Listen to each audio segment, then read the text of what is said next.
Noswaith dda pawb yn croeso i digwyddiad heddiw. Good evening and welcome to today's event. Really pleased that you can all join us. My name's Oriel Miller, I'm the director of the IWA, and I'm absolutely delighted. I've been jumping around with excitement to be back in Pontioch today because I visited regularly pre-pandemic, either bringing our IWA team on tour to discuss our renewable energy work, which we were just talking about earlier on, or engaging at party conferences. And I brought my family to Llŷn and Conwy on holiday last year, camping for much of it. But getting back on the train to Bangor yesterday for the first time in 2.5 years for work was a really special moment, and not only because both the sockets and the Wi-Fi worked, it was great. So a little bit of housekeeping before we get started. Gwynfor, our translator, is dealing with a very, very minor technical issue to do with logging on different computers and needing a code that's gone to somebody else. So we will solve that, but it was an unforeseen thing. So if there's a little bit more of me filling at the beginning, that's why, but it'll all be sorted in a minute. And that will enable our colleagues who are on Zoom, here comes Gwynfor, our colleagues on Zoom to be able to switch to the Welsh translation. So this is a first for us. We've done lots of dual language events, obviously, and we've both in person and virtual, but we've not done hybrid in dual language, and just working through the tech on that. So a little bit of housekeeping first, and I'm going to give Gwynfor a minute or two to get himself sorted. Everybody on Zoom, can you see and hear us okay? Thumbs up. So everybody in the auditorium here can see big pictures of you and a picture of the stage as well. And when we finish off at the lectern, Yolo, our tech person in the cupboard behind me, is going to zoom in a bit more. So I'll just log in again. Here we go. Phones on silent, please. Do please tweet. We hope you will feel inspired to tweet. Our hashtag is @IWA_Wales, and we suggest using hashtag IWAXBangor as a hashtag. There is no planned fire alarm, but if it does go off, I think we leave behind that curtain, and the assembly point, Catherine, is out there on the grass. Yeah. I don't think there's any fire alarm. I don't know where your fire exits are, I'm afraid, on screen. Toilets are downstairs on the left, for those of you who haven't been to this brilliant building before. I'm going to do a little bit about the IWA and a little bit of introduction before I hand over to the Pro-Vice Chancellor to officially welcome us back to Bangor. For those of you who don't yet know us, I would ask why, but we are Wales's leading independent think tank with a long track record, now 35 years of shaping debates and influencing change in Wales through our policy research and advocacy, our online and print publications, and hopefully you'll have picked up a copy of our spring edition of the Welsh Agenda. We're just about to go to print on the new edition of the Welsh Agenda. So if you want a copy of it, you need to join us as members, please. And our agenda setting events. We are a membership organisation with nearly 1,000 members across the country and much further afield. Here comes the translation, which is brilliant. And our publications reach Harvard, MIT, as well as our Senedd members, Wales connected members of both of the other houses of Parliament too. We work in 3 different ways to deliver on our broad mission to make Wales better: by identifying and convening open conversations on key issues of public policy in events such as these, by building the capacity of people in Wales to understand where decision-making sits, either at a devolved level or at a reserved level, and how to both influence and hold decision-makers to account, and by undertaking our own collaborative research work with partners on Wales's democracy and economy. We're just dealing with a little bit of feedback on each of them here. Because we don't represent the sector showing your interest, hang on a sec, I'll just pause for a minute, we're okay? And we're independent of both government and political parties. Our voice is clear and it's authoritative. Next week, we're going to be launching a new paper on Wales's fiscal framework, authored by our own economic policy lead, Harry Thompson, who is, I think, outside still on the desk welcoming people. And in mid-November, we've got a day focusing on media and democracy, where we'll be showcasing our new citizens panel jointly with the Open University on how the news helps you understand politics, all part of our work on deliberative democracy methods. And we'll also be looking at how the creative industries can be powering Wales's economy more. We're also closely involved with the Independent Commission on the Constitutional Future of Wales, and I sit on the expert panel for that. And we're hoping to secure funding to progress our recent scoping work on community assets in partnership with a number of community groups across the country. All of our work seeks to secure a strong, confident democracy and a successful, clean, green and fair economy for Wales. So tonight's event is the second in our new 3-year partnership with Bangor University, which we're delighted about, focusing on issues of relevance to the economy of North Wales in particular. As an all-Wales organisation, at the IWA, we know that issues can both look and feel very, very different depending on your location. And we think it's really important to hear from people right across the country to make sure that we're getting the most rounded discussion possible, which is why tonight's topic is so particularly relevant, particularly here in Gwynedd, but of course all across North Wales and the rest of our beautiful nation as we welcome so many visitors to our national parks, mountains and beaches. So let's start with a couple of facts and definitions as so we're on the same page. I'm not going to steal Ed's thunder a bit later on as he gives our official presentation, but just so that they're all clear. The tourism sector provides 11.3% of Wales's employment. That's about 151,000 jobs in 2020. And in 2019, it contributed nearly £6 billion to our economy. There are nearly 24,000 second homes in Wales as at January this year, 2022, according to council tax records. But that doesn't cover second homes sometimes used as short-term lets, which are currently counted as businesses and don't show up on council tax records. So holiday homes is the term for both private second homes and short-term lets. So let's just be really careful what we're talking about this evening. Highest percentages of holiday homes, you may well know this, are in Gwynedd, 10.76%, Pembrokeshire about 9% and Ynys about 8%. And the greatest impact is on Welsh-speaking areas. The other end of the scale, Cardiff 2%, Newport 0.03%, Swansea just under 2%. So let's go to the tourism tax. It's not a new idea. Our former trustee, Jerry Holtham, suggested it as part of the Holtham Commission in 2010, and the Welsh public suggested it as an idea to explore in 2017 after a public call for ideas. And you'll probably already know that Welsh Government are currently consulting on their plans for a visitor levy. I mean, we can talk about the terminology around this as part of our conversation later, and that's part of their cooperation agreement with Plaid Cymru. It's important to note that Welsh Government are proposing that this be discretionary for local authorities. It's not intended to be imposed on any areas, and it's likely that local authorities will get to choose whether to introduce it. And it's part of a wider package in the area with the agreement, the cooperation agreement, also containing other proposals that may well come up in our discussion later. But tonight's conversation is about the visitor levy. So it's been a politically controversial one. In North Wales, we've seen Conway's independent leader, Charlie McCoubry, come out against it, with Wrexham's independent leader, Mark Pritchard, always coming out against it. Here in Gwynedd, Plaid Cymru Council leader, Dyfrig Shinken, who we're delighted to welcome tonight, has spoken about the potential for a tourism tax to be used for things like visitor facilities at tourist hotspots. So there's going to be plenty for us to discuss later on with our panelists.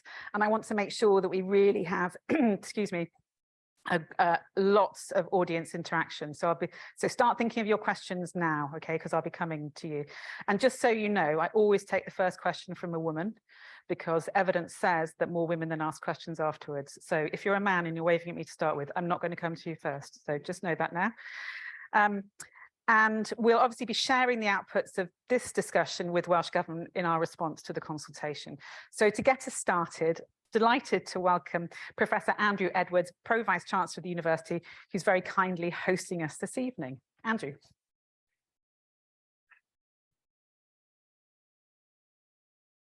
Diolch yn fawr o reol, diolch I pawb am ddod heno. Croeso cynnes I chi gyd I Phrifysgol Bangor. Very warm welcome to you all to Bangor University. And it's fantastic to see people in the flesh in the university again. It's great to be able to host events like this after the problems we've faced over the past few years. It's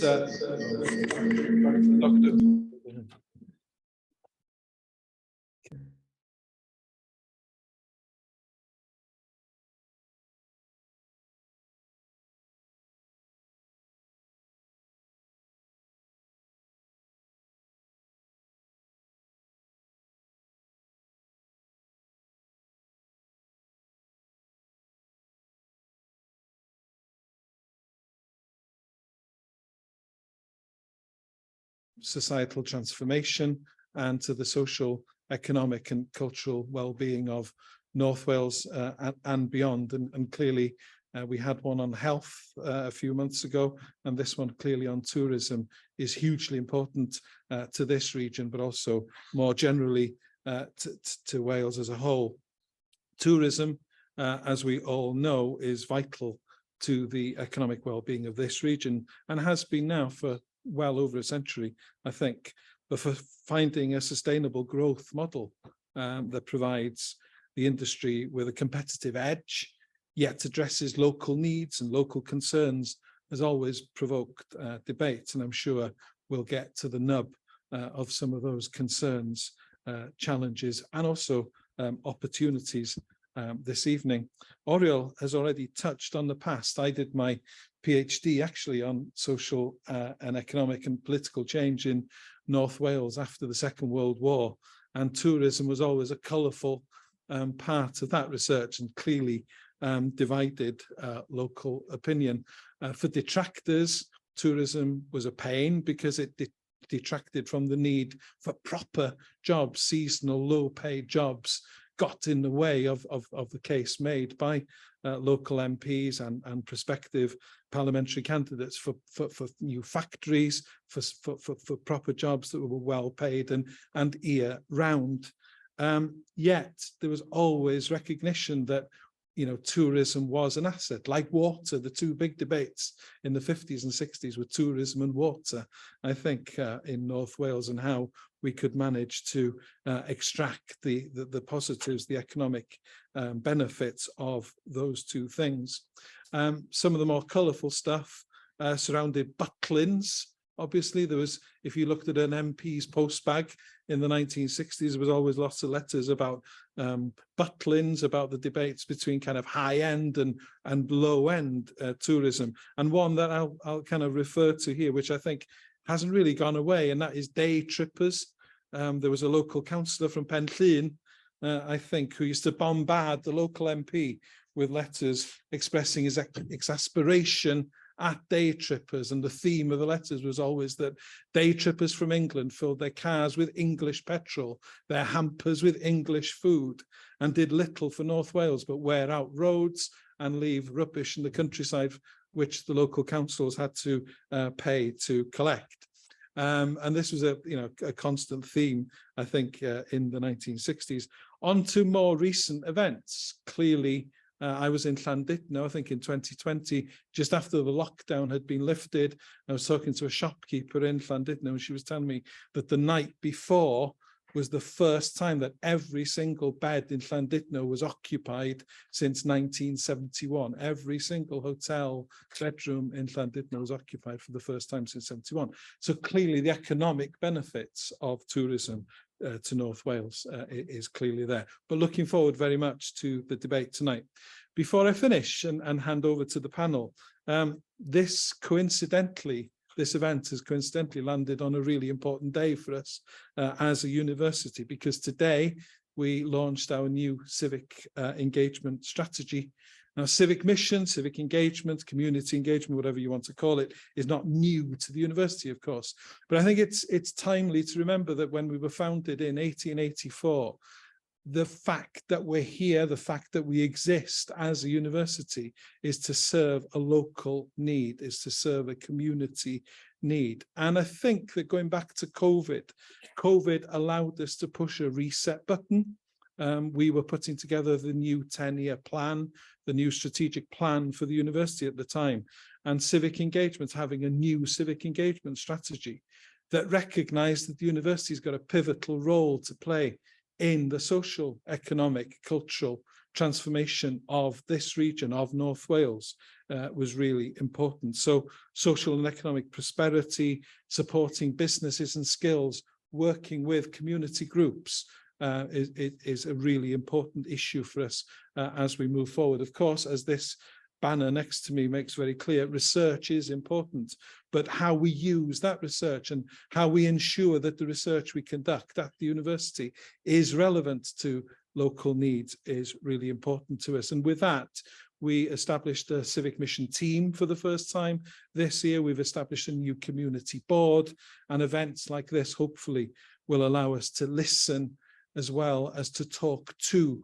local communities as we have done in the past. So we're very excited by the opportunities that the new civic engagement strategy provides. We today established a community fund which allows our staff to bid for modest, small sums of money, but to engage with local communities, to engage with community groups, to come up with projects that help in this challenge that we face in dealing with the core issues of the cost of living crisis and so on. So, pleser mawr gweld chi gyd yma, mae wych gweld gymaint o wynebau heno, ond da chi wedi clywed digon gyda fi, dwi'n siŵr, a dwi'n croeso cynnes iawn i'r panel. Very warm welcome to the distinguished panel here tonight, and very much looking forward to a very lively debate, I'm sure, on the future of tourism. Diolch yn fawr. Thank you. Welcome very iawn, Andrew. Thank you very much indeed. Are we okay on the translation side of things? We don't think it's working. It's everybody okay in the room? Yeah, but not on Zoom. The problem is it's not on the second audio channel, I think, from my understanding of Zoom. Okay, so I'm going to look at you and see, and Maria, if you can come up with anything. We're going to carry on. Ed, I'll introduce you while you get yourself sorted and get your thing up. So delighted to welcome to today's, to give today's presentation, Dr. Edward Jones, who is a lecturer in economics here at the university and the business school. He's a financial economist with professional experience in the private and public sector at a senior level, extensive experience in advanced analytics, financial and economic modelling, stakeholder engagement, technical research, and business development, business strategy development. Long-time partner of the IWA, and has been involved in various pieces of our economic policy work. So Ed is going to give us a presentation and a provocation, I would expect, knowing Ed. And then we're going to open out to the panelists. Now, there's a reason why I'm a long way from the panelists over here. It's not because I have any bugs or anything. It's so that the fixed camera up in the ceiling there can capture all of us and the screen as well for the people on Zoom. So, Ed, are you good to go? I'm good to go. Brilliant. Thank you very much. A very kind introduction. I don't know how much of that was true, but I'll try to live up to that expectation.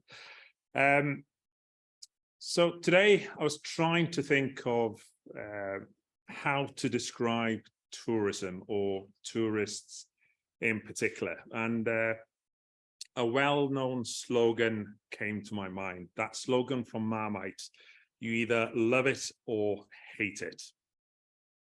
I don't think tourism is that extreme, but it is a sector that creates polarized emotions in communities across the whole of Wales. Living on the west of Anglesey, I'd often hear comments such as, don't go to that village, tourists are parking their cars everywhere, you won't be able to park there. You'll never get a table at that restaurant, it's full of tourists. No one local can afford to buy a property in that village, given all the second holiday homes there. Unfortunately, these type of comments aren't unique to the west of Anglesey, and many communities feel the brunt of tourism. However, the tourist sector plays an important part in our economy, and many people's jobs rely on tourists. In 2020, 1 in every 10 jobs across North Wales were in accommodation and food services. This proportion is even higher in popular tourist destinations such as Anglesey, which had 17.4% of the workforce, and Conwy, 16.5%. During the pandemic, over a quarter of the 1.2 million strong Welsh workforce was furloughed. This proportion reached about a third in places such as Anglesey and Conwy, reflecting the devastating impact of COVID-19 on the sector. The tourism sectors posed post-pandemic recovery is gaining pace as people's pent-up desire for travel rekindles. This is a trend we see across the world. However, the road to recovery is long. The global tourism sector lost 4.5 trillion in GDP and 62 million jobs in 2020 alone. The pandemic has changed consumer behavior in ways which are still playing out. There is the possibility of a new variant causing short notice restrictions in the future. Aside from COVID, the tourism sector remains hampered by confusion, concern, and unpredictability. Looking ahead to future challenges to the sector, be they public health conditions, international crisis, or climate impacts, coordination will be an essential component in tackling difficult circumstances head-on. 2022 has seen increase in inflation around the world. In August, it was 9.9% in the UK, down from 10.1% in July. Product shortages resulting from supply chain disruption caused by COVID-19, high consumer demand driven by historical robust job growth, plus rising fuel prices, partially caused by the war in Ukraine, have created a perfect storm of increasing prices. And like many other sectors, the tourism sector is feeling the pain of the cost of living crisis. At the same time as rising prices, the economic backdrop, staff shortages and continued supply chain difficulties means that tourism sector often have to offer a reduced service. For example, many hotels are cutting back on amenities, including daily housekeeping and room services. The Guardian recently labelled this phenomena of business simultaneously increasing their prices and reducing their service as skimpflation. With a cost of living crisis, the risk is that skimpflation will deter tourists from expensive vacations. There is also the potential for brand damage as well if consumers don't feel they have received value for money.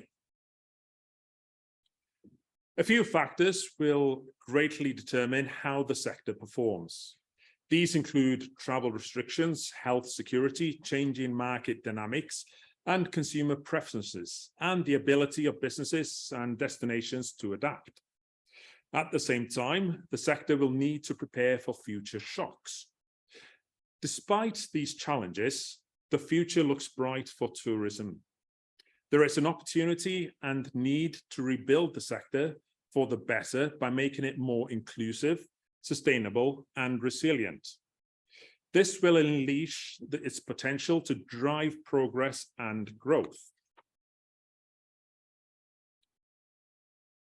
There is a strong, renewed sense that people want to travel and that they want to go to places for business and leisure. In some respect, the biggest change has been the very concept of tourism. A prime example is the rapid expansion of the market for virtual tourism. This trend has been accelerated not only by advances in digital technologies, but also by the protracted pandemic. The tourism sector will not be able to survive unless it adapts to this new market. This is not as simple as shift from real to virtual. Virtual experiences will flow back into a rediscovery of the value of real experiences. And beyond that, to a hunger for real experiences with a clear and more diverse purpose. The hope is that this meeting of virtual and actual will bring balance and synergy to the sector. But tourism will also evolve in other ways, and as an industry, it needs to be prepared to think digitally and reimagine the use of physical space. The way many of us live and work has changed because of the pandemic, and the way we travel has changed as well. New categories of tourism have emerged.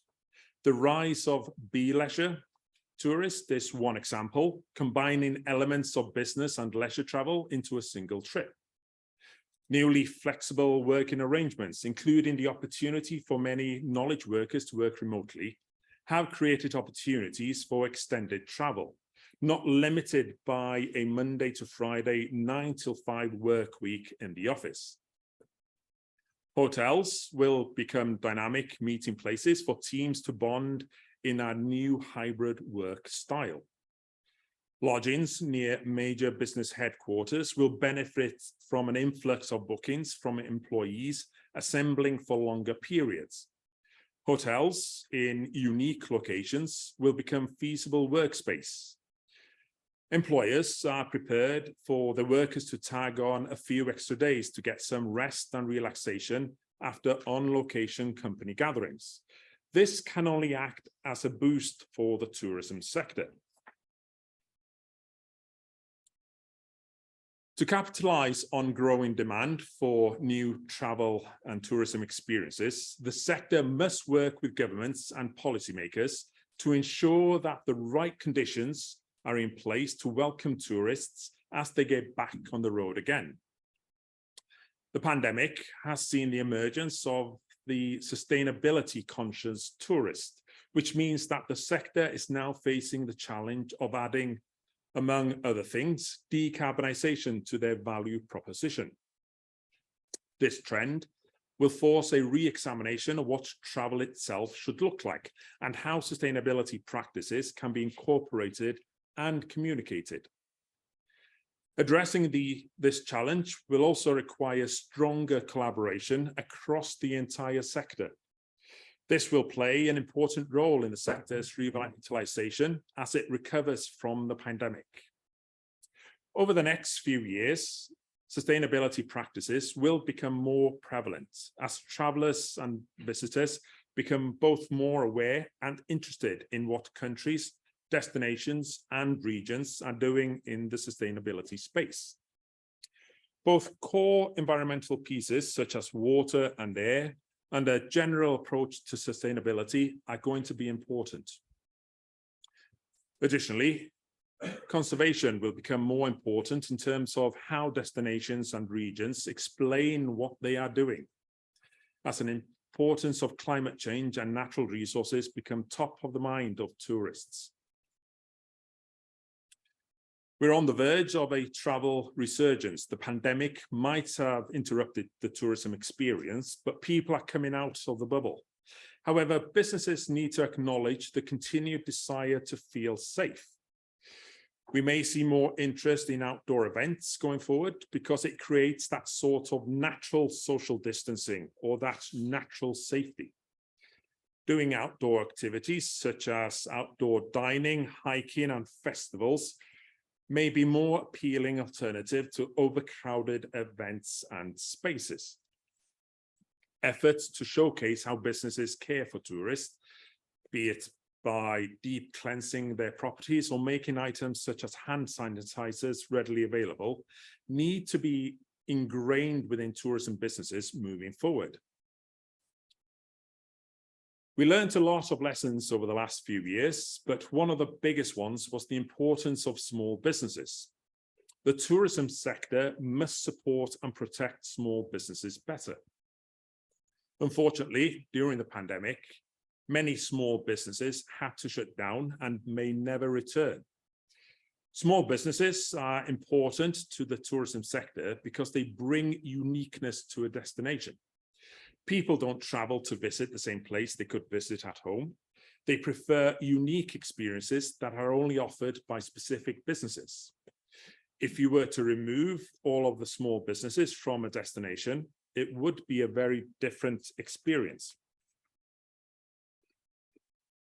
Tourists want to explore the world differently, see new places and do new things.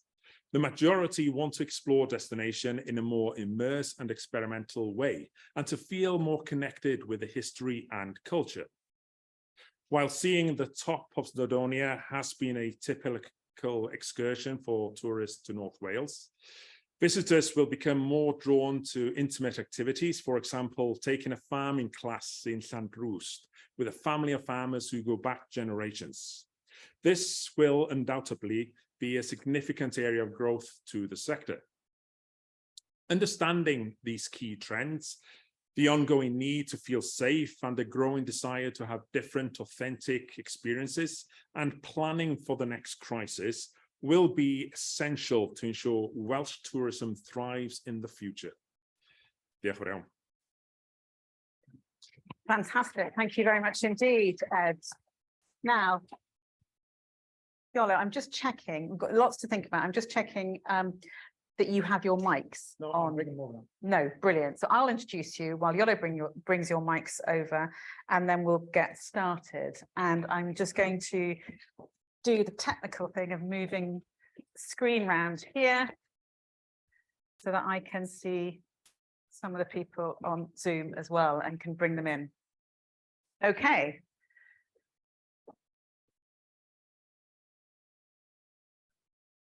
Fantastic. We're good to go. So I hope. Yep. All good. Okay. Dylan Williams on the end here, a native at Innismore, joined the council in 1996 as a trainee and took up the role of Deputy Chief Executive in October 2019. Dylan's professional background is in planning and economic development, and he's led a number of large projects, especially within the planning system, such as Ymwelwyr. So you're very welcome. Emyr Williams is a graduate in agricultural science from Aberystwyth University, has been involved with Snowdonia National Park since first being appointed in 1987 by Gwynedd Council's Park Department as an Assistant Agricultural Liaison Officer. Having developed the EU-funded land management programmes, Emyr was then appointed in April 2007 as Director of Land Management for the authority, and in May 2014 appointed to the post of Chief Executive Officer. So croeso, Emyr, as well. Going to our screen, we have in the top left-hand corner, Professor Annette Pritchard, who's Professor of Tourism Management at Leeds Beckett University. Annette has extensive academic and research management experience in tourism and sport, having worked at Sport Wales and the Wales Tourist Board, now Visit Wales, and in higher education. Formerly Professor and Director of Cardiff Met's Welsh Centre for Tourism Research, Annette has led high-profile projects for funders and clients in the UK, Europe, USA and Asia, including UNESCO, National Geographic and the BBC. She's also given evidence on tourism performance to the Welsh and Westminster Parliaments and addressed the Council of Women World Leaders on Tourism and Gender Equity. So welcome, Annette. Adrian Barsby, who is in the top right of our screen, is the Deputy Chair of the Wales Tourism Alliance. Adrian's a senior hospitality and tourism expert with multi-site, multi-brand and turnaround experience. Since setting up Barsby Associates in 2007, he's worked with and mentored more than 150 enterprises, including startups, hotel groups and boutique award-winning B&Bs, helping them raise, finance, grow and improve their internal systems, amongst others. And he's also undertaken a considerable amount of overseas consultancy for regional tourism development and delivered seminars and lectures on behalf of the Savoy Trust throughout Eastern Europe. He's also an associate lecturer at Manchester Metropolitan University. So welcome, Adrian. We also have joining us Stephen Davis, who's Chief Executive Officer of the Welsh Whisky Company. He's led Penderyn since January 2005, having previously been a regional director with Brambles Industrial Services in the UK and the Netherlands. He's undertaken extensive non-exec work in branding and business development, as well as a 3-year period as a board member of the Wales Probation Trust. As chief exec, he oversees the running of the business in all its aspects and is passionate about the distillery and the spirits industry in general. So welcome, Stephen. Very nice to have you with us. So we are going to manage the conversation across hybrid and across Zoom and in person. I'm going to go first of all to a question, let's just think about who I'm going to come to. I think Dylan, I'm going to come to you first on this one. Okay, sorry, somebody's got to go first, and I want you to talk us through, the question is the tourism levy, the visitor levy proposed by Welsh Government appropriate for Wales? So eitha pawb, di'n iawn I fi siarad Cymraeg? Is it okay to speak Welsh? Yes, I need to put my headphones Yeah, on. and online as well. Gai just diolch am y croeso a nodi bod fi wedi tyfu fyny ym Mhentra'n Niwbwch a bod fy mam wedi rhedeg B&B a bod fi wedi helpu hi I gwcio ac I gario bwyd ac I glirio a golchi llestri. So dwi wedi bod ar y front line I gymharu a pwysio pensel fel dwi'n neud ar y funud. Dwi'n meddwl y cwestiwn ydy fe dydd Cymru wneud heb y levy. Fe dydd ardaloedd o Gymru sydd am bwysa lle mae'r economi, ymwelwyr, cymunedau a'r amgylchedd I gyd yn erbyn I gilydd lle di'r cydbwysedd ddim yna. Fedra ni barhau am y 50 cam mlynedd nesaf fel ydra ni tas rhaid I rwbath newid.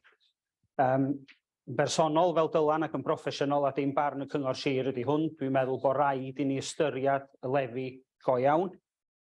Dwi'n meddwl bod yna lot o faterion sydd angen mwy o eglurdeb cyn bod ni'n gwybod sut a lle mae o'n mynd I ychwanegu gwerth I Gymru. Ac yn fy marn I, wedi teithio dipyn bach, dim gormod yn genedlaethol, dwi yn meddwl bod y tapestry approach a pobl I ddewis os dyn nhw I fewn ag allan yn recipe for disaster, a mi ddylsa bod yna benderfyniad cenedlaethol bod y levy yn weithredol yn Gymru, neu dydi o ddim. Diolch. Okay, thank you very much indeed.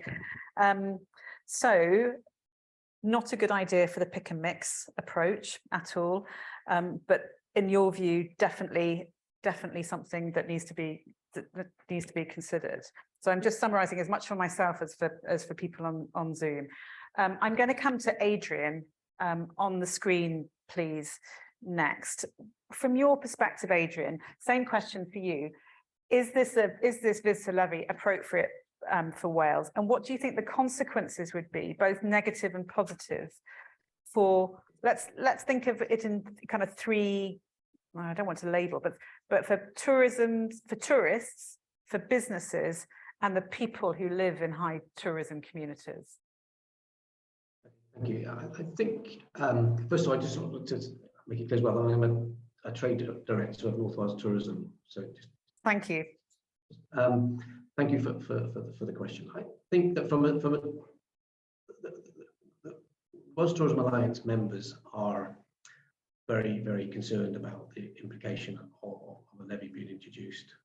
And I think the point made earlier, just now about being a tapestry approach, is again a major part of our concern.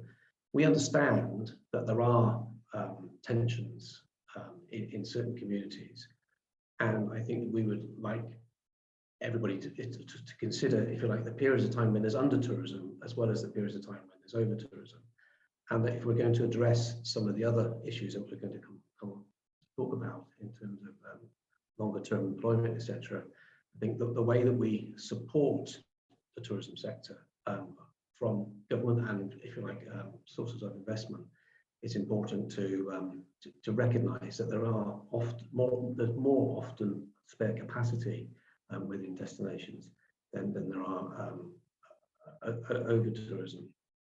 I think that it does present a problem potentially for Wales as well, in terms of competitiveness with near neighbour, England in particular, and particularly border regions. Again, it obviously depends on the amount of the levy, but it could put Welsh businesses, Welsh communities at a severe competitive disadvantage. Okay, I'm going to stop you there. I'm taking some notes as to potential follow-up questions with the audience, because I'm seeing some nods and some shakes in the head. Emir, I'm going to come to you next. So Adrian's talking specifically from a tourism business perspective and from a business perspective. Can you talk us through some of the tensions that you experienced in the Snowdonia Park Authority area that Adrian was talking about? Those tensions between the opportunities and the benefits. I mean, obviously you've got a particular, you know, you're safeguarding a particularly important part of our heritage as well, aren't you? Yeah. Mae aelodau ni wedi ystyried y mater a maen nhw'n gefnogol i'r egwyddor. A mae rhan o hynny yn dŵad allan o beth chi dwtchan yn eich cyflwyniad chi, sef y profiad ar ôl Covid, ac gath ni 3 mis ym mhob man, lle oedd na ddim twristiaeth, a boes bach nath y bobl leol rili mwynhau ardaloedd.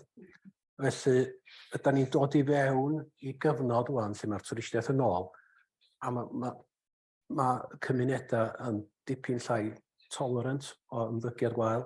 Felly, mae'r Covid wedi rhoi toriad a wedi gwneud y bob cyfnod i bobl adlewyrchu ar hynny. Felly, mae gennym ni broblem, mae gennym ni bwysau bobl, mae y wyddfa yn enwog am dynnu bobl. Mynydd di o fod, ond mae o'n troi yn atyniad. Mae chwyddiant neu'r cynnydd mewn bobl ar y wyddfa rhwng 5 a 10% ers y 10 mlynedd dwytha. A mae adnoddau ni fel awdurdod yn mynd yn wanach ac yn wanach. A dwi yn poeni wan efo costa chwyddiant a fydda ni yn cadw i fyny efo cynnal a chadw a reid y profiad da yma i gwsmeriad. Dwi'n meddwl bod yr egwyddor o dreth yn wahanol a mae ei gresawu, achos mae'r rhan fwyaf o bobl sy'n dod i Gymru ac i Eryri yn dod yma am yr amgylchedd, a maen nhw yn wir yn barchu'r amgylchedd. Felly dwi'n meddwl bod y cwsmer eisiau cymryd rhan yn rheoli ar amgylchedd yma. Un peth dwi'n boenus amdano fo ydy, na chi ddweud bod arweinydd Conwy yn wrthyn i'r dreth, a mae arweinydd Gwynedd o blaid y dreth, a mae gennym ni 2 gyngor sir o fewn ffin y parc. Felly, a da ni'n mynd i gael gwahaniaeth profiad yn Ogwen ac ar y wyddfa, oherwydd bod na ddim pres i fuddsoddi yn un dan o parc i gymeriad llall. So, yn gryno rhwng fel yna. Okay, thank you. So yes, some tricky issues there to be picking up on. Annette, can we take a view that is, it's not broader, but I'm just wondering if this discussion is raising an issue, because tourists in France and Italy, for instance, have been paying tourism tax for years. So French campsites offer, for instance, lower pitching prices with better facilities compared to Wales, arguably. So do we need to think about how the Wales tourism offer is pitched and then think about the levy? Talk us through your perspective from the work you've undertaken. Okay, thank you. Yeah, well, I think there is a very different attitude to tax on the continent than here. You know, I was just talking to a friend of mine, and she was holidaying in Austria, and her husband was on a paddleboard, and somebody asked him, have you paid your tourism tax? And similarly, they were picnicking on a beach by the Baltic Sea, and somebody came up to them and said, have you paid your tourism tax to picnic on the beach? So I think there is a very different attitude to tax there. I mean, they live in this country, and they were very surprised at being asked to pay for a tax to picnic on a beach or to paddleboard on a lake, even though they were aware that they had paid a tourism tax in their accommodation. So I think there are cultural attitudes and experiential attitudes which would need to be addressed here. I think my primary point of view in terms of a tourism tax would be, it would be a bit of a disaster for Wales to be first. I think that in the UK, we have, you know, some people will see it as an opportunity, some people will see it as leading the way in a more sustainable policy. But I think, unfortunately for Wales, in this context, I was at an event similar to this a couple of years ago, and the head of Visit Cornwall was also there. And he said that this issue came up there, and he was delighted if Wales was to go first in terms of raising a tourism levy, because A, it would be the one that caught all the flack, if you like, from the publicity, from the newspapers, from the press. And you can just imagine some of the headlines from the London-based media in terms of tourism taxes in Wales. And now maybe his viewpoint might have changed a bit post-COVID, I'm not sure. But certainly I think that gives us pause for thought to think about whether you want to be the first one to grasp this, because everyone else can follow you, but you will be the one that will always be remembered. And I think for Wales, there are particular problems as well it's got a very long border with England. Its links in are relatively straightforward. You know, it'd be very easy for a tourism tax to put some visitors off, and they might go on holiday somewhere alongside the border and then just come into Wales as day tripper visitors. And day tripper visitors do not contribute very much to the local economy at all. You know, they contribute significantly, but nothing compared to staying visitors. So what's happening with the tourism levy as it is proposed is it's only going to be raised at staying visitors, and they already contribute by far the most amount of money to local economies. So the danger is that you convert some staying visitors into day trip visitors, and they maybe go on holiday in Somerset or Cheshire or Worcester or wherever else happens to be alongside the England-Wales border. So I think there are a lot of issues with applying it, regardless of the economic rationale. Okay. For it. That's really helpful, Annette. Thank you, because I think the going first issue is something that's probably going to come back, and I'll take a bit of a straw poll of the people in the audience as to their views on that in a bit.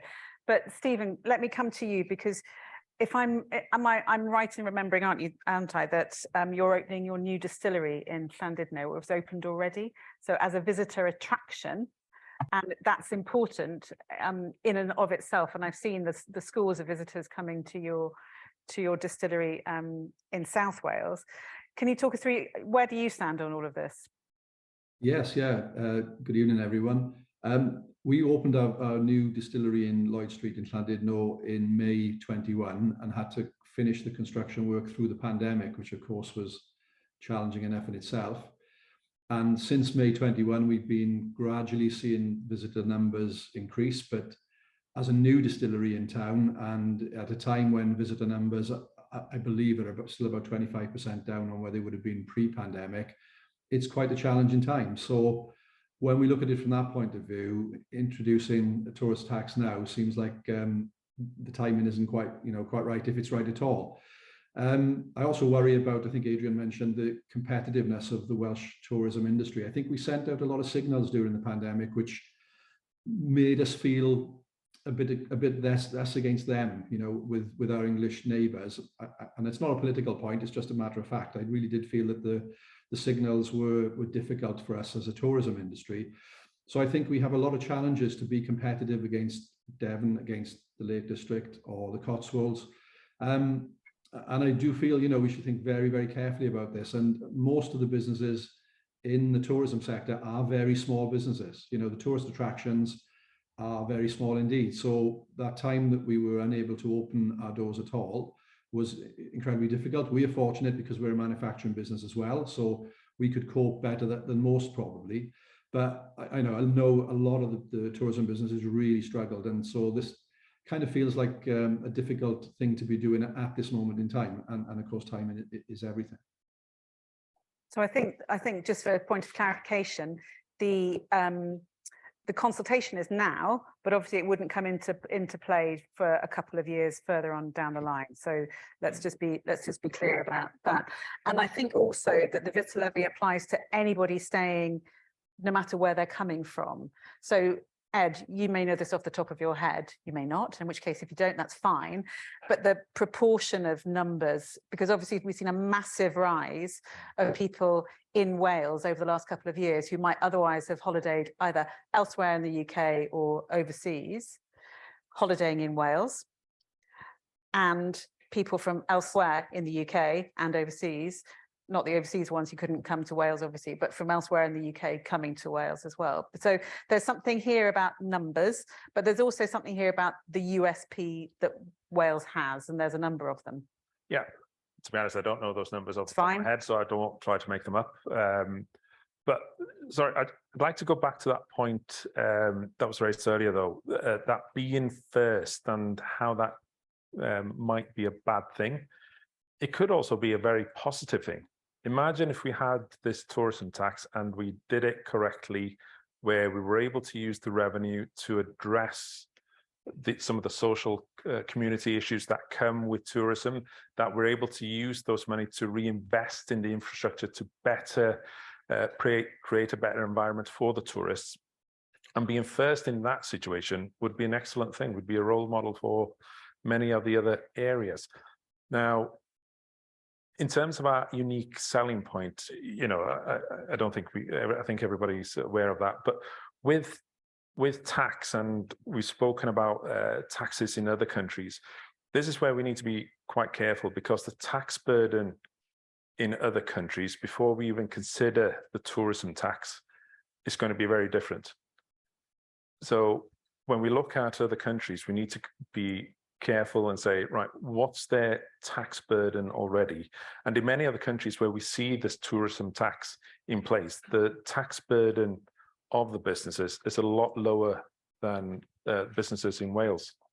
And so this additional tourism tax here in Wales, given the thin margins that a lot of these businesses are running on, could be quite detrimental to them. And the proportion of SMEs in terms of the economy more broadly as well. Yeah. Okay. I'd like to pick up on I know think tanks have been getting a bad press in the last couple of days, but there's another excellent think tank in Wales called the Bevan Foundation, and at the end of last month, September, they published a report about the growth in Airbnb listings in Wales. And Dylan, I'm going to come to you with this. It had come up from 21,000 Airbnb listings in this year, up from just under 14,000 in 2018. And obviously you're having to deal with housing shortages as well, and the housing market. And obviously the local authorities with the largest numbers of properties listed on Airbnb are Gwynedd. Dyfrig, will come to you for questions on this too, Pembrokeshire and Paris. So how can we tackle the impact that holiday, and you may have a very simple answer to this, that holiday lets and second homes have on the communities that they're based in? Talk to me a little bit about some of those challenges around occupancy rates. Yeah, I think the principle is a positive one. It brings people in, it brings income in, and also it creates trade. You know, tradesmen, cleaners. Yeah, it's a positive economic thing.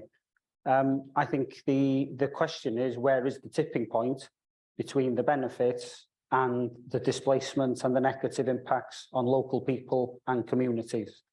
And I think that's very, very difficult and has to be done on a community by community perspective. From an Anglesey perspective, you only have to go around the coast and you will see a big difference. So I think the difficulty we have is we aren't starting from scratch. If you were starting from scratch and putting a regulatory framework in place, you'd be able to create a baseline and respond to it. But all the communities are at different levels and at different places with different tolerance points, where the impacts and the numbers can have a big impact. Rhosneigr, for example. You know, the number of second homes, Airbnb, etc. in Rhosneigr is way beyond what is tolerable to have what is a sustainable community. You just have to walk around 3 or 4 times a year and you will feel it.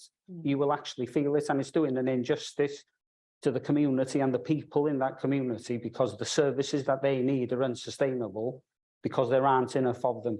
So I think it's very, very difficult. There are tools out there and mechanisms which the Welsh Government are putting in place. For example, the new legislation and the use classes, which becomes live on the 20th of October through the land use planning system. But the regulations that follow, that give local planning authorities the guidance and the route map of how to apply that legislation, hasn't been published. Okay, so there's a little bit of a lag there in terms of the intention, but then how you actually do it. Yeah, and I think there's you know, I've learned over the last few years that adopting legislation is one thing. You then have guidance and regulations which follow. Yeah. And sometimes there is a big lag between both, which means the legislation is live, but actually being able to apply and utilize it is very, very challenging without coming up against a legal challenge. Yeah, okay, thank you. That's very helpful. I want to pick up on Ed's challenge around sustainability, Emyr, and the kinds of experiences that people are, you know, Ed's saying that they're seeking already and wanting to seek in the future. Are you seeing the beginnings of that in Snowdonia? Ie, da ni'n dechrau gweld y gwahaniaeth. Mae'r gwahaniaeth yn dod oherwydd bod ni'n cydweithio efo partneriaeth. Thanks. Ie, mae'r gwahaniaeth yn dod oherwydd bod ni'n cydweithio. Cyngor Gwynedd yn achos ni sydd yn gwneud yr Destination Management Plan. Felly, da ni'n eistedd lawr efo nhw i fesur be di effaith twristiaeth a lle da ni eisiau mynd â twristiaeth. A dwi'n falch bod y speech wedi cynnwys ffactora heblaw economaidd, cos pan eisiau sbio ar y raglen yn fydd, dyma ni, dy'r hyd yn oed yr IWA dim di deall twristiaeth gynaladwy trwy just gael siaradwr yn siarad am yr economi. Felly, mi ydyn ni eisiau mesur pethau fel effaith ar ymgylchedd, diwylliant, sbwriel, trael ar adnoddau naturiol. Fel mae'n digwydd bod, mae Parc Cenedlaethol Eryri wedi gyfeillio efo parc yn Triglaf sydd yn arwain ar byd efo twristiaeth gynaladwy. Be mae'n edrych debyg i ni, mae o'n edrych fel rhaid y cydbwysedd yn ôl,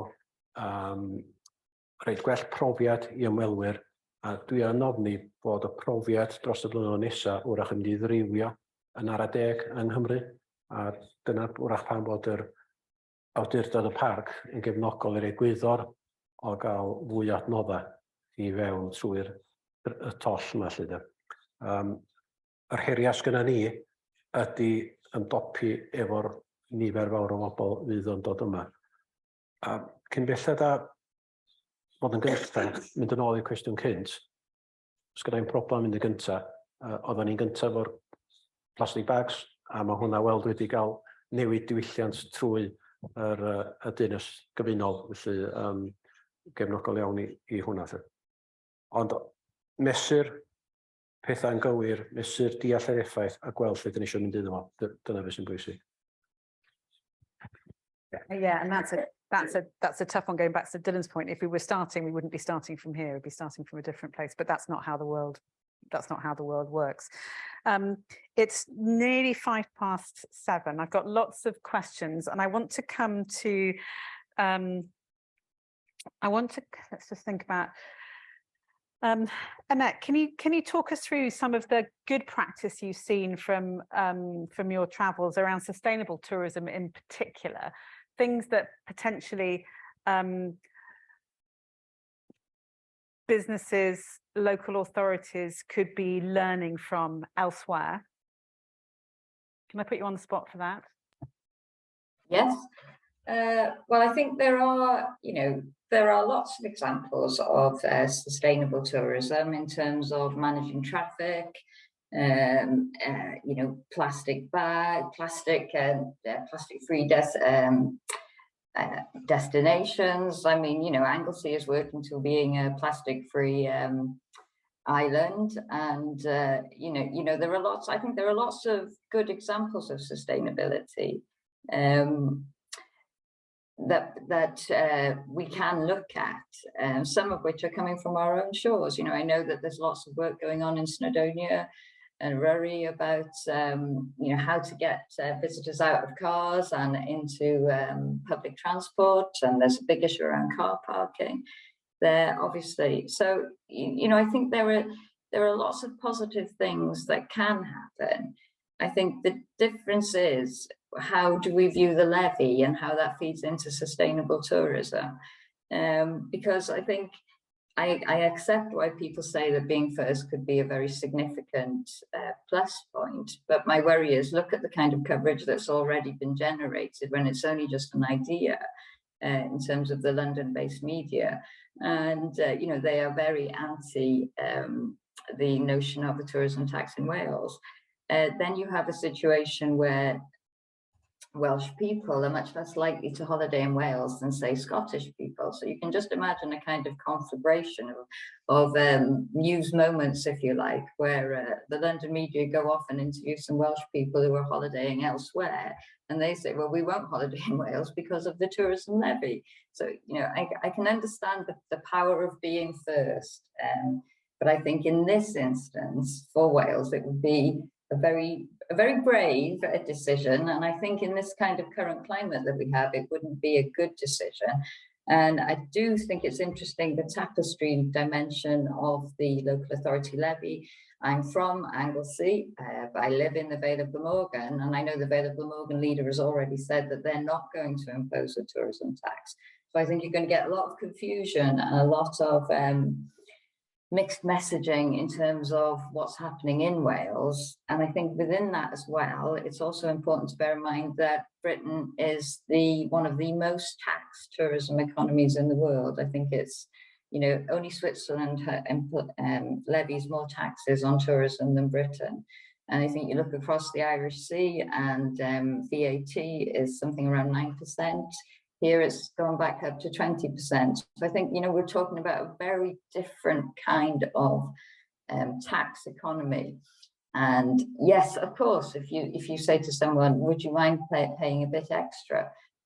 A lot of people will probably say yes, but in difficult times as well, they're going to make decisions with their purses rather than their hearts, I think. So I know that's kind of a little bit tangential to your question, but I think those are important points to bear in mind given the discussion that we're having now. Okay, thank you very much. Stephen and Adrian, I'm not going to forget you. I'm going to bring you in, but I just want to take a bit of a straw poll. We've got till about 7:30. Who in the audience in the room today is in favour of the visitor levy? Put your hands up, please. That's a pretty significant majority. Okay. People haven't put their hands up, and that's totally fine. Obviously, I want to ask you another question, which is, who here has got a second home or a home that they let out? There's a few hands up, smaller hands up. Okay, thank you very much for putting your hands up. That's very brave of you. Thank you. Thank you. Interesting. So we've got a mix of people in the room in terms of interests, and I think it's important to recognise that in this conversation. Okay, let's open it out for discussion.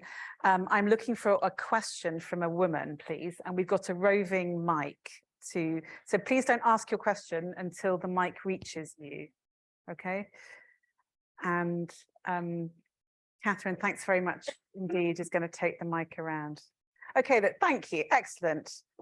Fourth row from the back in the middle with the black and white scarf on. Could you introduce yourself, please?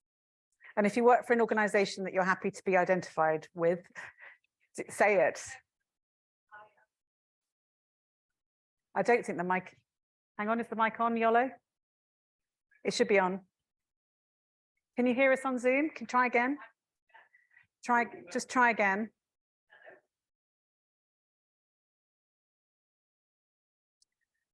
It's so that everybody on Zoom can hear in particular.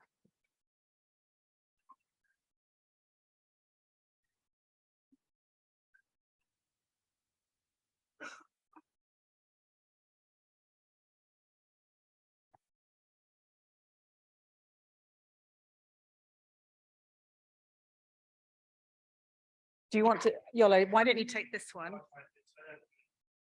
No, okay. actually being disconnected. Okay, we're good. Brilliant, thank you very much. Do you want to try again from the beginning?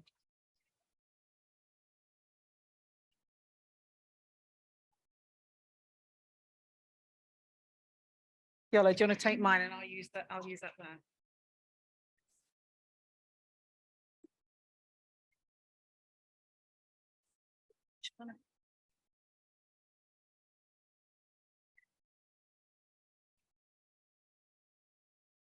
Hi.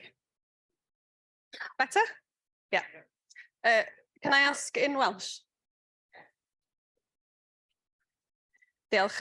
So Helen Pye, Parc Cenedlaethol Eryri. Dwi wedi gweithio i parciau cenedlaethol am dros 15 mlynedd, a mae yna un peth dwi wedi gweld ydy, os mae'r is-adeiledd yn dda, mae hwnna'n sicr yn lleihau'r effaith ymwelwyr ar yr amgylchedd ac ar cymunedau. Y cwestiwn sydd gen i, yn enwedig i'r panelwyr sydd yn erbyn y treth, ydy os nad ydy arian yn gallu casglu drwy treth ar gyfer buddsoddi i fewn i is-adeiledd, o lle ddylsa'r arian ddod? Okay, big question there. Adrian, should we see what you, so the question is, if the money isn't coming from the tax to support the local community, right? And the infrastructure in particular, where is it going to come from? Thank you, Helen, for that question. I think I might have a suggestion that you and others might want to consider. If we're talking about sustainability, one of the best routes for sustainability is to ensure as much of the money that the tourist brings and wants to spend in the destination stays within the destination. So I know we've got some eminent economists with us, but there's an old adage, linkage avoids leakage. So we can, in Wales, do things differently, I believe is a phrase often used. And we could look at the online platforms. We've just heard mentioned to Airbnb. The Commission leaves the country, leaves the UK. Booking.com, OTAs, and also even the Deliveroo and those food delivery companies charge anything up to 30% commission. Accommodation providers are charged anything between 50 to 25% of their revenue. Now, why don't we look at a Welsh solution for keeping that money within Wales? Why don't we start to stand up to these bullying tactics of some of the OTAs and create a Welsh version of OTAs that can keep the money in Wales, that can promote Wales in a more sustainable way, so that the money that comes into our communities can stay in our communities, can enhance employment, can enhance the spend that we have with the supply chain and so forth. So I believe that there are opportunities without actually increasing a tax burden. We can look at getting more of our share of the money that's coming into the country, we're going straight back out through commissions.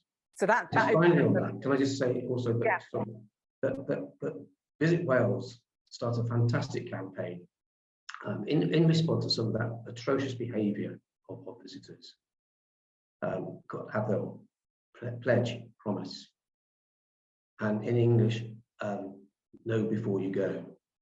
And again, I think this is where destination management has been so underfunded and under-resourced that we're not able to inform the visitor before they arrive exactly what is unique about our culture and what needs to be protected and what needs to be understood. And also they can enhance, we look forward to coming here and engaging with us in a more substantive way. As I say, if we can keep more of the visitor spend within our communities, then that's got to be the first stage towards true sustainability. So you've opened up a big economic conversation there as well.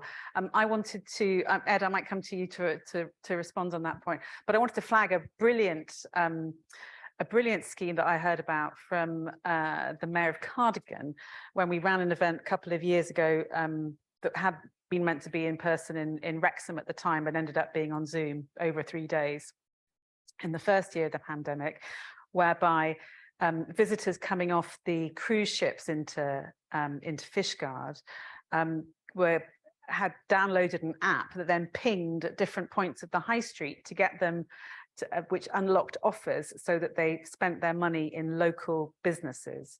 And if you want to find out more about that, search our online events in October, November 2020 for the video of that as part of the Understanding Welsh Places Festival. Very happy to chat about that afterwards. But Ed, what do you say to Adrian's suggestion? Yeah, I can understand his point. However, if we're talking about that investment in infrastructure, that will have to come from the public purse somehow. And the only way I can't see us having funds available, any government having funds available to make that investment, it will have to come from tax. Now, all for initiatives to increase the revenue of businesses, by all means, we need those type of initiatives. But for the investment in infrastructure, that will have to come from the public. And there's a big new infrastructure conversation, isn't there, with the new infrastructure. I mean, this is how one single topic as like the visitor levy then opens up into multiple different avenues. So if you go and have a look at what the new National Infrastructure Commission for Wales is doing, chaired by another ex-board member of the IWA, We Get Everywhere, David Clubb, the conversations that he's having about the kind of infrastructure that's going to be needed in the medium to long term, and the behavioural change that's going to be needed between now and then to ensure the sustainability on a broad level, of which tourism is a part. Emir, let me come to you, and then we'll come back out for the next question. I can see a hand up over there. Ie, wrach rhoi bach o gath farw ar y bwr wrach. Mae'r baich o yr is-adeilad yn yr yrru'n disgyn rhan amlau Llywodraeth leol a'i parc cenedlaethol. Mae cyllideb y parc £100,000,000 yn llai na gol o 10 mlynedd ôl. A ydyn ni wedi cael gwybod oherwydd penderfyniadau gan fod na gymaint o sôn di sôn am Llundain, oherwydd penderfyniadau yn Llundain bod y gyllideb yn fflat a bod ni ddim yn cael seiliad chwyddiant. Mae hynny'n golygu bod rhaid ni dorri nôl. A heddiw, o'n i'n paratoi papur i Llywodraeth Cymru ar beth sy'n rhaid ni wneud yn statudol, beth sy'n ddim yn rhaid ni wneud. A beth sy'n dod i'r bocs sydd ddim yn rhaid ni wneud ydy toiledau, mesydd parcio, canolau gwybodaeth, a cynnal a chadw llwybra. Reit, os da ni'n tynnu allan o hynna, mae profiad yr ymwelwyr yn isel iawn. Ac fel corff cadwriaethol, dwi'n gyrru derbyn adroddiad cadwriaethol ar statws yr ardal bob 5 mlynedd. Ac os da ni'n tynnu nôl ar buddsoddiad mewn rhywbeth mor syml a llwybra, fydd ambell i fynydd, enwedig y Wyddfa, yn mynd i statws anffafriol. Ac yn ôl y ddeddf, mae rhaid i ni fel awdurdod parc cenedlaethol sydd wedi warchod yr ardal, rhoi rhybudd allan, mae yna ormod o bobl ar y Wyddfa, da ni'n chau hi. So sut bydd y sector twristiaeth yn ymateb i hynny? So mae yna wir bryderon ar hwnna. Dwi'n gyrru ffeindio 1.1 miliwn o doriadau ar gyllideb o 5 miliwn o fewn y 6 mis nesaf. So mae'n anodd.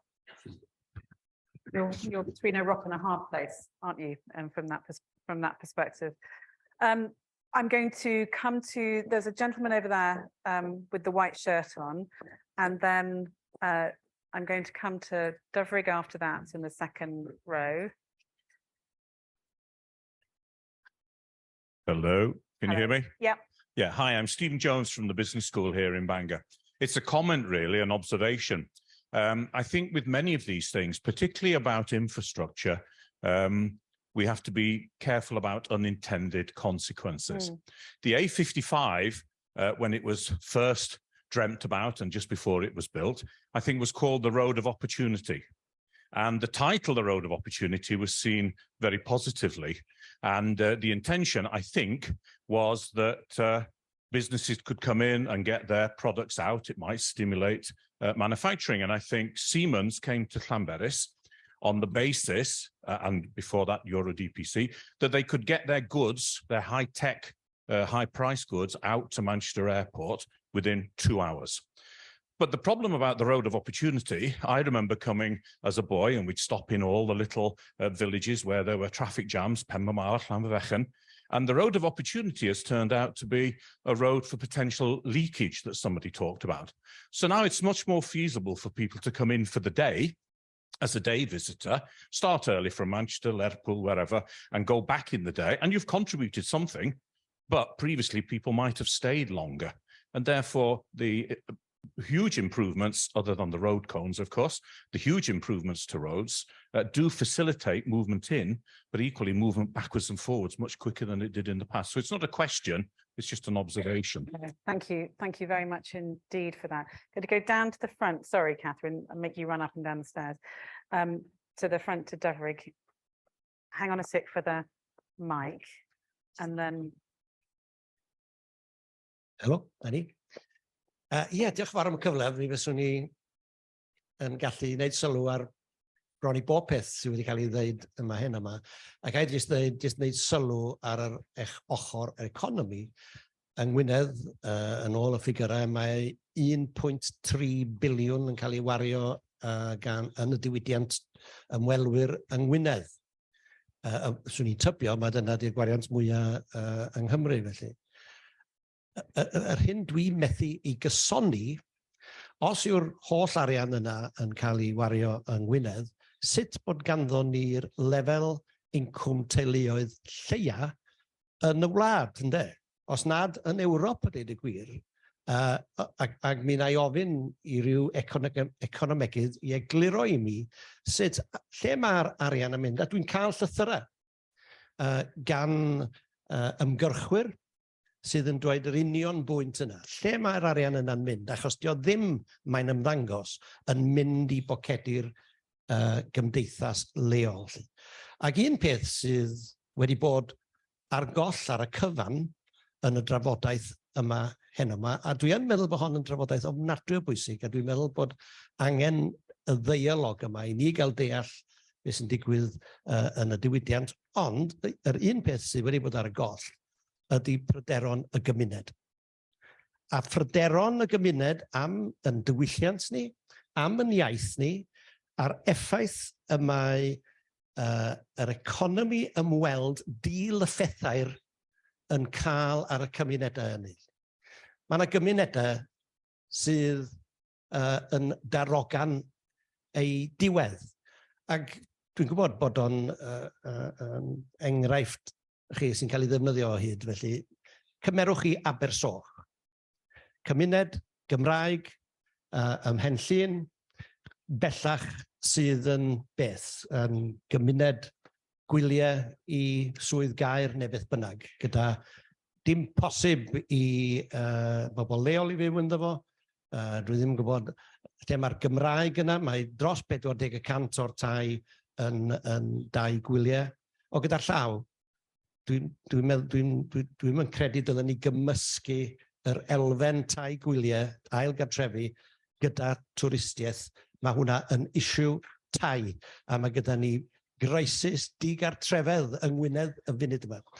Ond mae'r issue ieithyddol diwylliannol na ar goll, a dwi ddim yn siŵr a ydy'r diwydiant yn deall beth ydy pryderon yn cymuned ni, a dwi'n credu y dyle'r gymuned fod yn arwain ar yn strategaethau yr economi ymweld.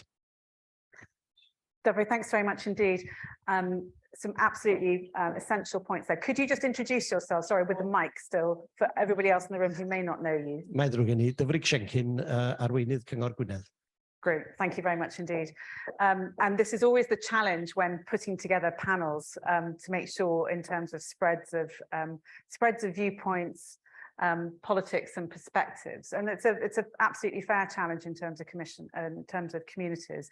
There is a new Welsh language commission, I understand, set up by Welsh Government this year to look particularly at the issues around communities, and some of these issues obviously overlap as well, clearly. And I think one of the waving too many things around.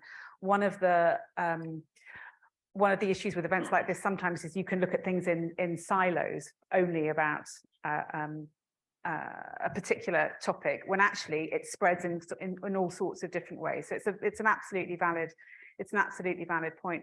I did see some people who wanted to speak at the back. Yes, thank you. And then I'm going to come to the gentleman with the red top on his lap.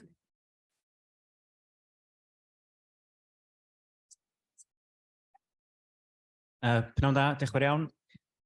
Aron Wyn ydw i. Dwi'n eistedd ar gyngor Sir Conwy fel cynghorydd. Mae gen i gwestiwn, ond dwi jyst eisiau dechrau drwy cywiro y record. Oedd na sôn gyna bod arweinydd cyngor Conwy wedi dod allan yn erbyn yr levy. Dydy hynny ddim yn wir. Mae o wedi deud bod na reservations. Wrth gwrs, mae'r reservations yna dyn nhw ddim yn ddi-sail yn amlwg, ond dydy o ddim wedi dod allan yn erbyn y levy. A mae hwnna'n sgwrs da ni yn edrych ymlaen i gael ar y cyngor. Sylw arall o'n i eisiau gwneud. Mae yna lot o sôn praw yma am yr effaith mae twristiaeth falle'n gael ar ardal wledig a ardal sydd falle Cymraeg eu hiaith. Nes i gyfarfod efo pobl o gymuned Cynnal gynharach wythnos yma. Mae'r boblogaeth yn te 8,000 yn ystod y flwyddyn. yn y gaea. Mae'n mynd fyny at bron iawn i 50,000 yn yr ha. Felly mae'r is-adeiledd wedi'w osod ar gyfer 8,000 o bobl, ond mae yna bron iawn i 50,000 o bobl yn yr ha. Y cwestiwn sgennau i'r panel ydy, os fysa yr Twristiaeth yn mynd yn ei flaen, be di'r ffordd hawsa neu symla i ddod ar hyn ar waith i'r cynghorau sir, ond hefyd i busnesau? Oherwydd, da ni ddim eisiau creu gormod o faich nag oes i'r busnesau. Mae rhaid fod yn rhywbeth sydd yn werthfawr i nhw ac i'r gymuned. Diolch. Thanks very much, Aaron, and thank you for the clarification. I'd seen it in the press, but there we are. Dylan, I'm going to come to you from the point of view of the council, and then Stephen, I'm going to come to you from the point of view of a business in terms of implementing this, if we were to do it. So, Dylan first, please. Diolch am y cwestiwn. Dwi'n meddwl bod yr atab yn hynod o syml fel sawl peth yn y sector gyhoeddus ar hyn o bryd. You have to speculate to accumulate. A mae rhaid reid adnoddau tuag ato fo fel bod yna pobl yn troi fyny i gwaith a dyma fysa i gwaith nhw. Ac ar y funud, mae'r drafodaeth i gyd ar ben bob dim arall. Mae'r drafodaeth angen cyrraedd rhyw fath o gonsensws rhwng y gymuned, yr economi a'r sector gyhoeddus o be ydy'r llwybr ymlaen, a mae rhaid wedyn rhoi strwythurau ac adnoddau yna i wireddio. Y darn pwysig os liciwch chi o'r geiniog, dwi'n meddwl, mynd yn ôl un o'n sylwadau cynhara fi, ydy cysondeb. Os di o lawr i bob cyngor i wneud penderfyniad ac i wireddu fo'r ben ei hunan, dwi'n meddwl fydda ni across the shop. Os di o'n mynd i fod yn un penderfyniad cenedlaethol yn flaenoriaeth cenedlaethol, un llwybr, un cynllun ac adnodda, yna dwi'n meddwl bod gynnon ni gyfle i wneud job iawn ohoni ac i gael y balans na fel bod o'n gwella Cymru, cryfhau'r economi, cryfhau cymunedau ni, a'n profil ni, a'n enw da ni, yn hytrach na bod o jyst yn dod yn lanast llwyr. Diolch. Thank you very much indeed. But there's some key issues there that you would expect to be coming through in the consultation in terms of responses, certainly. Stephen, in terms of running Penderyn as a destination as well, destination of choice, your various distilleries, how would you do it? So I guess if you look at, well, first of all, what I'd like to say is, you know, as a new business to North Wales, my first observation is that we have such a positive outlook and positive can-do attitude in Conway and in North Wales in general. I really think it's fantastic. It's a great place for a Welsh brand like us to expand our footprint and to expand what we're doing. What we want to do really as time goes on is, you know, we are not a traditional type of tourist attraction that you have. I mean, we're not an outdoor attraction. We are an indoor attraction that hopefully can complement some of the more congested and crowded areas and bring people perhaps away from those areas. And we're also an attraction, I think, that can lengthen the season and maybe spread things a little bit more, because, you know, we're not there for 3 months of the year. We're open 12 months of the year. We're open 7 days of the week. And we're food tourism, we're manufacturing. So I think we tick a lot of boxes in terms of bringing something to help diversify the environment. And you know, I would like to see more businesses bringing those kind of things into the area. But I understand there are some huge challenges there, and you know, we've got to work together to really overcome them. Obviously, you know, unless you're planning to build rooms next door to your distilleries, you wouldn't be implementing the overnight levy. Gentleman with the red jumper on his lap. If you could introduce yourself as well, please. Thanks, Stephen. Iawn, dwi'n gweithio fel yndi? Selwyn Williams. Dwi yma ar ran cwmni Pro Ffestiniog. A be di cwmni Pro Ffestiniog ydy cwmni sy'n rwydwaith o 15 o fentra cymunedol. A mae nifer ohonyn nhw yn fentra twristiaeth. Da ni berchan 2 westy a nifer o adnoddau twristiaeth. Ac i mi, y cwestiwn sylfaenol, da ni wrach ddim cweit wedi cael gafal arno fo heno, ydy yr arian sy'n dŵad yn cael ei wario gan dwristiaid, lle mae o'n mynd. Dyna ydy'r cwestiwn allweddol. A mae yna brindar ymchwil ar hyn. Da ni wedi gwneud rhaid ymchwil yn hunin. A mae'r incwm da ni'n greu, mae gymaint yn fo yn aros o fewn yr ardal. Tra gwahanol i beth sy'n digwydd i fwyafrif y diwydiant twristiaeth yn Ogledd Cymru sydd dan berchnogaeth cwmnïau trawswladol mawr, a mae'r arian yn llifo allan o'r ardal. A da ni wirioneddol angen ymchwil iawn i beth sy'n digwydd a pwy sy'n elwa o'r diwydiant twristiaeth. Ond mae hynny o waith da ni wedi wneud yn dangos yn glir.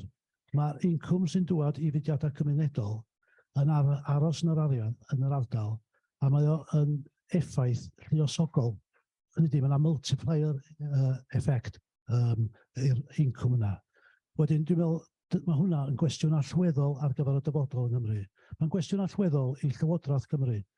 A ddyla bod gymaint arian yn mynd i gefnogi cwmnïau trawswladol mawr yn y diwydiant twristiaeth, ond hefyd yn y diwydiannau eraill, i gymharu â ychydig o friwsion sy'n dŵad i'r sector cymunedol a'r friwsion mewn gwirionadd sy'n dŵad i SMEs mewn gwirionadd. Diolch. Diolch, Selwyn. Great that you could be with us this evening. I think, certainly from our perspective at the IWA, as you know, I hope from our work on re-energising Wales in particular, but not only, we'll be extremely supportive of making sure that money locally is retained, money spent locally is retained locally. And again, this goes back to Dylan's point about if we were starting from scratch, we wouldn't be starting from, we're not starting from here. We are where we are, and therefore, how do we make the best of things from this point onwards? But your point around the data gaps, I think, is really well made. So I would be expecting Cymru Bro to put in a response to the consultation saying, would we see these as the potential data gaps that need to be filled? And that's helpful. And maybe we can have a conversation afterwards about ways in which we might be able to help with some of that. I think we need to, is there anybody with a burning question? Can I have a burning question? Let me just see how many burning questions there are first. And then, a good try, really good try. We've got how many burning questions have we got that can't wait till a drink outside? So we've got, I'm Lena, I'm calling out because I do know your name. And the gentleman in the blue shirt, Carl, lovely. And I'm going to, so I've got 4, and then we're going to stop and carry on outside. Okay, is that all right, everybody? Good. So I'm going to go to Lena first, please, who happens to be a board member of the IWA, folks. Thank you, Ariel, for mentioning that, and thanks for the very enlightening discussion this evening. Moving slightly away from the tourism tax and looking at tourism in the broader sense of North Wales, there's been a growing move in Wales to push for decolonisation within our histories and moving that within our organisations. Now, I note that this might not be the panel's expertise, but I'm interested to hear the point of view of the panel to the fact that we don't employ any decolonisation officers within Welsh heritage in North Wales.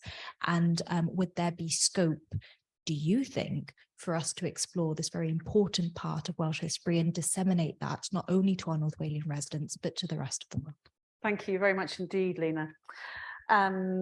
Emir, can I come to you, please, on that? Question about... I lost the question. Question about decolonisation. The fact that you need to put your mic on as well. The fact that nobody is employed in North Wales organisations to look at decolonisation of our history. Lena, is that yeah? And what do you think about that? Wel, fyswn i'n cytuno efo hynny. Mae pwrpasau Parc Cenedlaethol yn dweud I warchod treftadaeth y diwylliant yr ardal, a mi ydyn ni wedi creu adran benodol mwyn esbonio hynny. Yn draddodiadol, mae'n treftadaeth ni fod yn ymwneud efo cestyll Edward y cyntaf, so mae yna fwy o waith i wneud efo hynny. A mi ydyn ni fel awdurdod wedi prynu lle fel yr ysgwrn, sydd yn rhoi gwedd a dealltwriaeth gwahanol i treftadaeth yr ardal. A mi ydyn ni'n gwneud lot o waith ar yn cyfryngau cymdeithasol ar yr iaith Gymraeg, yn ffonetig i helpu dysgwyr i ddeall a ynghannu chydig o eiriau. Mae yna lot mwy o sgôp, mae yna barteniaethau gwych fedrwn ni'n gwneud hefyd efo'r amgueddfa genedlaethol. Yn genedlaethol, mae safle treftadaeth y byd llechi wedi cael ei ddynodi sy'n a rhoi dimensiwn gwahanol i ni hefyd. So mae yna lot o bethau i wneud, ond mae yna lot o waith i wneud o fewn yn cymunedau, achos mae lot o'n diwylliant i dal yn fyw yn cymunedau ni. A mae gyda ni brosiect lotri ar y carneddau, a da ni'n datblygu un arall ar gyfer dyffnio'r dydwy a gobeithio'n Dolgellau hefyd. So mi ydyn ni'n gadw o'n byw, ond wrach bod o'n cael y profil sydd i angen yma. Okay, thank you. And I'm just wondering, is there anybody from the National Trust in the audience today? No, not today, because I know that they've got a lot of work on that at the moment. Now I'm going to go to the gentleman in, thanks Lena, gentleman in Carl. Okay, diolch yn fawr iawn. Na i ofyn y cwestiwn, hanner yn Cymraeg, hanner yn Saesneg, a dechrau off efo mymryn o Cymraeg de. Un peth heno, dyn ni'n trio ffindio un datrysiad i broblem cymhleth iawn. Mae hynny'n camgymeriad, ia, cos mae'n creu agraff bod yna just question binary. I'll turn to a bit of English now, so include people. We have a very complex series of challenges, and we must remember that we have a tremendous variety of types of visitor. Age, sex, class, money, life cycle stage, all those categories. So getting one solution for all of those categories, I think, is a mistake, and it's unsophisticated. And I think here in Wales, we should show sophistication by adopting a series of solutions. And that might mean a series of micro actions to solve some of the more severe problems, while we then maybe postpone some of the solutions, such as the levy. One thing about the levy, by the way, is we're thinking of it in terms of bed night charges. Maybe we should be using the technology that's out there. Number plate recognition is a great example for charging to enter in a vehicle the area or Parc Cenedlaethol Eryri. Is something I'd like us to consider. Do you work in the sector? No, I don't. No, I teach here in the business school, and I used to own a tourism business here in Gwynedd, so I'm very familiar with the industry. The last point I'll make before I make too many points is that we should also remember the opportunities that are coming up. And I hope this will bring a smile to some of our faces. We have the most fantastic opportunity coming up with Wales appearing at the Football World Cup. And all the monies and all the energies and all the creativity in the world will not add up to anything like 1% of the opportunity of Wales performing on the world stage and getting and improving our reputation. Yeah? Mae'n yn buddsoddiad yn un enw da, llawer mwy na unrhyw ymdrech arall. Diolch yn fawr, Carl. I think that's great clapping from the back row. Thank you. Yeah, I think we're running another. We'll be podcasting actually a conversation between Noel Mooney and Laura McAllister at the beginning of November, I think. So watch out for that one. But yes, I think there's been a very positive, inclusive campaign that the Football Association of Wales have run, which has had ripple effects in all sorts of different areas, including tourism and in sport, obviously, and in the economy more broadly. Two more questions. Gentleman in the jumper here. Hi, James Goodman, James Goodman, freelance consultant. It's just preface my question really with some observations. The tourism industry, as I understand it, is got a very high proportion of young people in it. It's got a very high proportion of part-time workers. It's got a very high proportion of people at basic occupational levels. And I guess the question is it a sustainable industry? We want people to have a really good experience when we come here, and we want people to find that there's a career within this. We haven't talked much about skills. There's very low uptake in terms of higher level skills, in terms of study and so on and so forth. So it seems to be, apart from the question of levies and where money's come from, is it sustainable? And how can that money flow into the communities, picking up on Dyfrig's kind of observation about how can the money flow back in and how can we bring the quality home, not just in terms of money, but in terms of skills and ability? Is it sustainable? Okay. And what's the panel's views on that? Thanks very much. Adrian, I think this is one for you in terms of educational levels rather than occupational levels, educational levels of workers in businesses. Is that something that the industry is looking into? Because it's a point well made in terms of people being, you know, they're not always very secure jobs. They're seasonal, obviously. They're not very well paid. Sometimes they're seen as sort of jobs that people work through and then they go on to something else. What's the industry's view of this? So, industry, like all industry sectors, are concerned with regards to recruitment and retention. From my own personal experience, a company I was running, based in Wales, we introduced pensions back in the 1990s ahead of the curve to ensure not just pensions but also lifelong learning opportunities and etc. And I think that on the whole there is a disconnect between the imagery that keeps being purported, that it's low wages, it's long hours, it's dead-end jobs. I think that it's fair to say that a lot of people are employed at entry level and it suits them for a period of time because they've got packages of 2 or 3 hours to give, so there's flexibility. I think what's happening as well is that businesses recognise, enterprises of all sizes recognise that they need to invest in the quality of their employees and colleagues in order to just to stand a chance of competing for customers and to retain the right kind of talent. So there is, and again, I think there is, you know, there's some kind of, dare I say, intellectual snobbery attached to this as well. So there's a phrase often bandied around, anti-social hours. Well, that might have been appropriate in the 1950s, but in the 21st century, there isn't really any anti-social hours. We live in a 24/7 economy, and we need people to have packages of time. Now, yes, the sector can always do more to support people in work, to upskill and to multi-skill and to engage with lifelong learning. But I think that, you know, my plea to everybody here is to stop using the phrase anti-social hours. Recognise that, you know, we want to go shopping or eat out on a Sunday, but let's look at maybe transport. You know, we still have a public transport system that's based on everybody going to work 8 till 4 in factories and not working at all on Sundays. And so we need this better linkage, and then I think we can then create more opportunity to spread the benefits of tourism and combat some of the less favourable impacts. Thanks, Adrian. I think you've expanded on the point that our questioner was making about this is a really, really complex set of issues, isn't it, that touches on a number of different areas.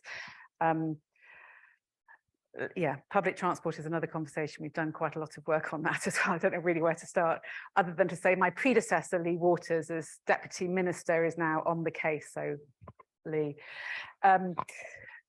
Gentleman over there with the glasses, I think you had the last question, and then we're going to wrap up because I have used the chair's prerogative to take you 15 minutes over, I'm afraid. So, apologies for that. Noswaith dda, Roland Evans, dwi'n bennaeth cyngorthwyol yn Adran Economi a Chymunedau Cyngor Gwynedd, ac yn arwain ar ddatblygu'r cynllun twristiaeth cynaladwy newydd i Wynedd ac Eryri. Dwi hefyd yn bartner mewn busnes twristiaeth yng Nghaernarfon, felly mae gennai ddwy het, mae'n debyg. Just o ran datgoloneiddio, os ni jyst yn dweud, da ni yn safle trafodaeth y byd rwan efo y tirlun llechi Gogledd Orllewin Cymru, a mae'n stori ni o ran caethwasiaeth a be mae yr ardal yma di wneud yn y byd yn ran pwysig iawn o'r stori yna, a da ni'n mynd i fod yn awyddus iawn i ddehongli a codi ymwybyddiaeth o'r stori yna ymysg ymwelwyr a bobl sy'n byw yma. O ran yr economi ymweld a'r ardal twristiaeth, da ni yng Ngwynedd di wneud llawer iawn o waith ymchwil i fewn i'r maes.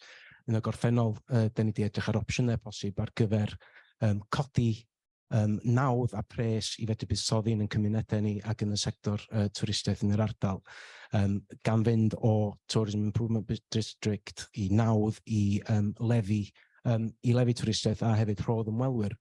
Ac o'r 4 opsiwn yna, mi oedd y dreth ymwelwyr yn mynd i ddod â llawer iawn mwy o fuddsoddiad i'r ardal nag unrhyw un o'r opsiynau eraill, a da ni'n sôn am rhywbeth rhwng 7 a 9 miliwn yn flynyddol o nosweithiau aros.